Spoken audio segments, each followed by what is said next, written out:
어제 조선일보에 이런 기사가 났습니다. 지난 정부의 탈원전 정책 후폭풍이 채권시장에 몰아치고 있다. 대규모 적자로 자금난에 빠진 한전이 최근 회사채 발행을 대폭 늘리면서 시중 자금을 빨아당기는 블랙홀로 떠올랐다. 올 들어 한국전력은 매월 2조 원 넘는 채권을 발행해가지고 6월 15일 기준 발행 잔액이 45조 원에 육박한다. 올해 한전 적자 폭이 30조 원에 달할 것으로 전망되는 가운데 한전이 고금리 초우량 채권을 찍어낼수록 다른 회사채는 외면받는 구축 효과도 발생하고 있다. 조각제TV 시청자 여러분 안녕하십니까. 2022년 6월 23일 오전입니다.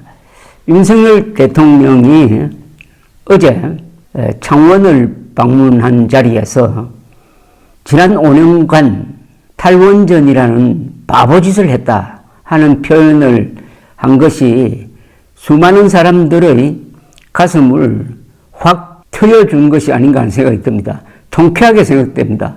역시 정치인은 현장에 가야 합니다. 거대한 원자력 산업 현장에 가본 윤석열 대통령이 이야기한 바보짓이라는 말은 순간적으로 나왔는지는 모르지만은 전국을 찌르고 있습니다. 그러면서 탈원전을 결정한 사람들이 이 산업 현장에 한 번이라도 와봤느냐? 왔으면 그런 바보짓을 안 했을 것이다 하는 취지의 이야기를 했는데 그게 바로 현장이 중요하다는 이야기입니다. 기자는 원래 현장을 쫓아다니니까 더 설명할 필요 없지만 이 정치인들 관료는 책상에 앉아가지고 이 머리를 굴려가지고 정책을 결정하는데 이게 현장에 가서 안 맞는 경우가 많습니다.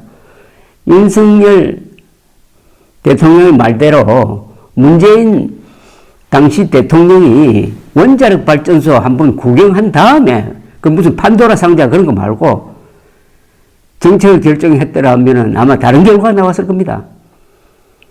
이 좌익 지식인은 청백한 지식인입니다.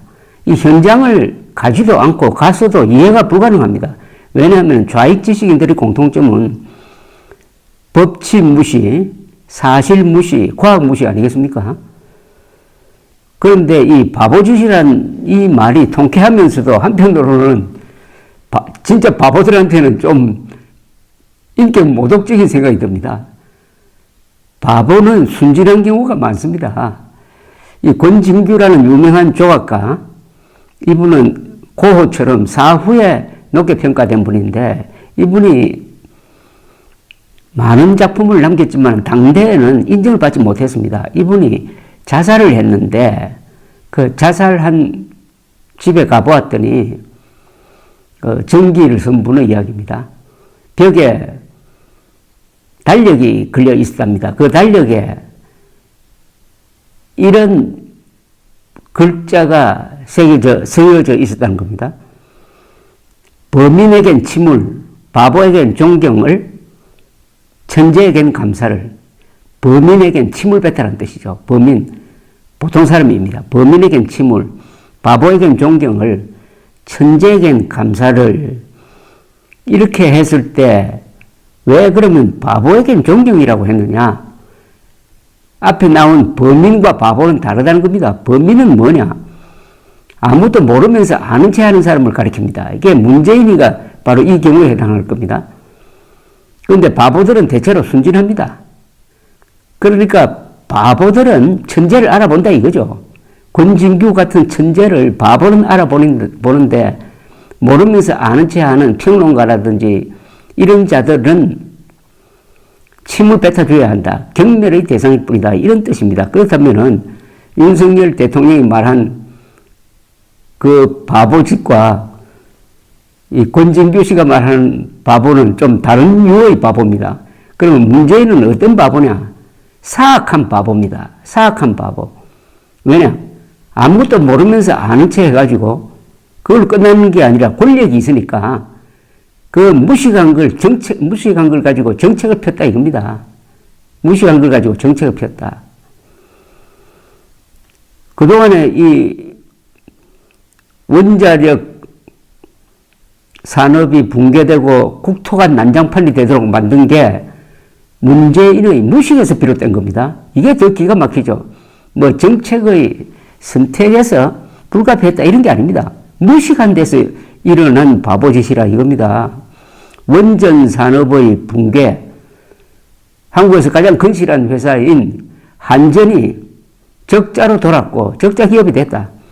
전기료 인상 요인이 많은데 이걸 정권을 가진 사람들은 전기료 인상하면은 국민 지지 이러니까 이걸 억지로 누르니까 인상 못하게 하니까 결국 한전은 회사채를 발행해서 적자를 넣고 있습니다. 화석연료, 그러니까 가스, 석탄, 석유 발전을 더 많이 할 수밖에 없잖아요. 원전 발전을 줄이면은. 그러면은 공기가 오염이 되고, 이산화탄소 더 많이 나오고, 미세먼지 더 많이 나오는 거 아닙니까? 공기 오염. 그리고 줄이는 원전만큼 태양광 발전을, 경제성도 의심스러운 태양광 발전을 전국적으로 추진하는 바람에 산림 녹화했던 거 다 망가뜨리고, 그러면서 월성 1호기를 가동할 수 있는 월성 1호기를 빨리 문 닫아가지고 국민들에게 수조 원의 손해를 끼치기 위해서 경제성 평가를 조작했다가 수사 대상이 되고, 이거 완전히 난장판입니다, 이거. 그런데 문제는 외국에 나가면은 또 한국 원자력 발전 좋다면서 원전 수출 세일즈맨식으로 이야기를 하고 이러니까 이거는 바보짓이란 말로 도저히 설명이 안 되는, 그러니까 저는 이걸 사악한 바보짓이다. 이렇게 앞으로 정확한 명칭을 한번 개발해야 될 것 같습니다. 바보짓 중에서도 사악한 바보짓이다. 이 앞으로 구상권 등 법적 조치를 통해서 문재인이 국민들에게 끼친 물질적 손해에 대해서는 반드시 손해배상을 받아내야 합니다. 이게 정의구현입니다. 그 결과로 문재인이 패가망신해도 그건 할 수 없는 거죠. 문재인이가 대통령 시절인 2017년 6월 19일 고리 1호기 영구정지 행사 기념사에서 탈원전을 느닷없이 선언했습니다. 아무런 공론 하나 전문가 검토 없이, 그러니까 판도라라는 영화 보고 결정했다는 추측이 나올 만하게, 그런데 이 탈원전 선언문으로 되어버린 2017년 6월 19일 연설은 영원히 기록에 남을 것이고 문재인이 죽을 때까지 꼬리표로 아마 따라다니게 될 것입니다. 찌라시 수준의 연설을 해가지고 허위 정보에 기초해가지고 대한민국의 문명 발전사에 남을 만한 원전 건설을 모독하고 탈원전 정책을 쓴 그 바보짓이 허위 정보에서 비롯되었다니까 얼마나 허무합니까? 바보짓. 이것은 순진한 바보짓이 아니라 사악한 바보짓입니다. 가장 위험한 존재는 무식한 사람이 부지런한 겁니다. 그것보다도 더 위험한 것은 무식한 사람이 권력을 잡는 겁니다. 무식한 자가 권력을 잡고 밀어붙이니까 이런 난장판이 빚어진 것 아니겠습니까? 이걸 바보짓이라고 하기에는 그 용어가 너무나 부드럽다 이겁니다. 참고로 2017년 6월 19일 문재인의 연설을 한번 소개해 드리겠습니다.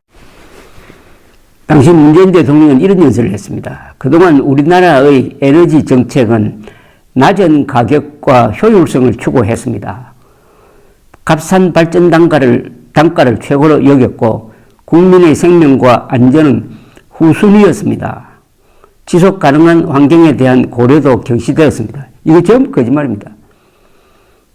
아니, 안전을 후순위로 했으면 원자력 발전소에서 사고가 났을 것 아닙니까? 단 하나의 방사능 누출 오염 사고도 없었는데 후순위였다고요. 또 이렇게 연설을 합니다. 한국의 원전이 얼마나 위험한가를 들이대기 위해서 엉뚱하게 이런 이야기를 합니다.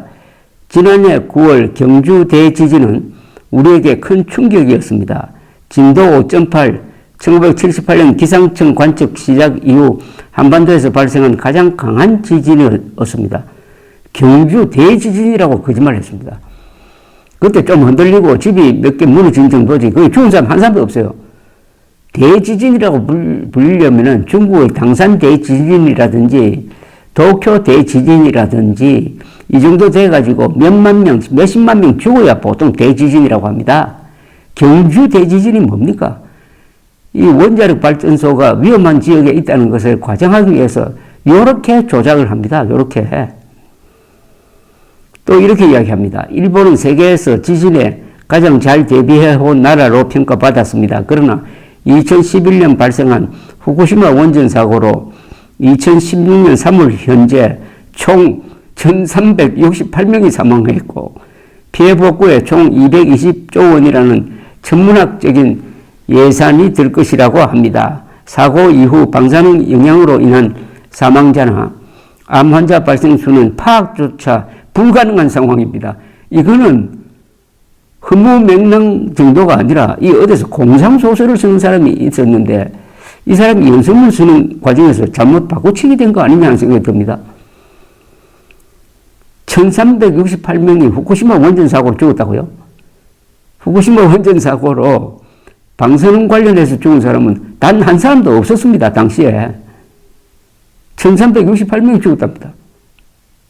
그러니까 일본 정부가 항의를 했습니다. 방사능 영향으로 인한 사망자, 암 환자 발생자는 파악조차 불가능하다고 그랬는데 지금 단 한 사람도 없습니다. 후쿠시마 원전으로 인하여 암에 걸렸다는 사람이 특정된 게 단 한 사람도 없습니다. 이런 거짓말을 할 정도니까.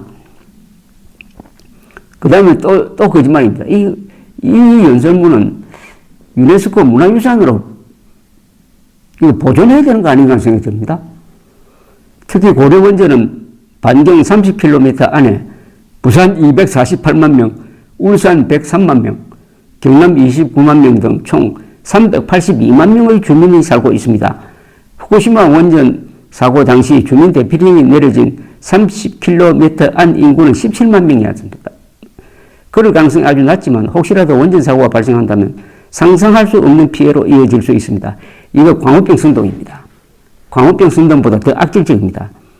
아니 세상에 한국은 지진 안전지대 아닙니까? 그런데 후쿠시마 원전은 저 바다에서 일어난 지진이 쓰나미를 일으켜가지고 후쿠시마 원전의 전력 생산 시스템을 마비시킨 게 바로 사고 원인입니다. 그런데 우리나라는 후쿠시마 원전과는 달리 그 전동기가 높은 데 위치해 있습니다. 이런 경우에 대비해가지고 그래서 침수될 염려가 없습니다. 한국 원자력 발전소가 일본 원자력 발전소보다 훨씬 안전하게 설계되어 있습니다. 그런데도 경주가 지진 위험지대인데 이게 후쿠시마보다도 더 위험한 지역이다. 이렇게 과장을 하고 있습니다. 그런데 끝에 가서는 그럴 가능성이 아주 낮지만 혹시라도 원전 사고가 발생한다면 이렇게 딱 피난처를 만들어 놓고 이런 선동을 합니다. 세계에서 가장 안전하게 관리되는 미국산 쇠고기를 먹으면 인간 광우병에 걸린다고 미쳐 날뛰었던 그 2008년의 광우병 선동. 그 선동의 주체가 MBC, KBS, 지금 민주당 정치 세력 아니었습니까? 그것보다 또 더 악질인 이런 선동을 한 다음에 탈원전을 선언했으니까 난장판이 된 거고. 그래서 제가 바보짓이라는 이 표현은 바보들에게 명예훼손이 되고 문재인에게는 그 앞에 사악한 바보짓이다. 이렇게 해야 된다고 제가 말씀드리는 겁니다. 그런데 이렇게 한국 세계에서 가장 안전한, 가장 효율적인 한국 원전을 가장 위험한 걸로 만들어 놓고 거기에 근거해가지고 탈원전을 선언해가 이렇게 뒤죽박죽 난장판, 쑥대밭을 만들어 놓았는데 그 문재인이가 북한의 원자폭탄에 대해서는 왜 그렇게 위험하다고 생각하지 않느냐 이겁니다. 이 사람이 희한하지 않습니까? 가장 안전한 원전은 위험하다고 하고 가장 위험한 북한의 원자폭탄은 위험하다고 생각 안 하는 게 분명합니다. 그 증거가 뭐냐? 5년 동안 한 번도 북한의 핵미사일 발사에 대비한 민방위 훈련을 한 적이 없습니다. 이럴 수가 있습니까? 대한민국은 원자폭탄을 맞을 가능성이 세계에서 가장 높습니다. 그러면 방공호 만들고 매월 한 번씩 핵미사일 대피 훈련을 해야 되는 것 아닙니까? 왜 안 합니까? 이거겠죠. 김정은의 원자폭탄은 위험한 게 아니다. 그러나 이승만 박정희가 발전시킨 원전은 위험하다. 이런 생각을 하고 있는 게 분명한데 왜 그런 생각을 할까요? 그거는 문재인이가 답을 냈습니다. 나는 신영복을 사상가로 존경한다. 그 신영복은 김일성주의자입니다. 징역 20년을 살고 나왔어도 김일성주의로부터 전향했다는 말을 하지 않는 사람입니다. 그런 사람을 존경하니까 문재인 머리에는 김일성의 악령이 들어있다고 보는 게 합리적이지 않습니까? 김일성 악령이 문재인 머릿속에 들어가면은 김정은을 위한 봉사자가 되는 거죠. 김정은에게 유리한 정책을 펴게 되는 거죠. 한국의 원전을 문 닫게 하면은 앞으로 우리가 원자폭탄을 만들어야 될 경우에도 아주 여러 어려움이 생깁니다. 지금 우리는 결심만 하면 원자폭탄 만들 수 있습니다. 왜냐? 원자력 산업이라는 거대한 뒷받침이 있기 때문입니다. 그런데 그걸 없애버리면은 우리가 원자폭탄을 만들려고 해도 만들 수 없다고요.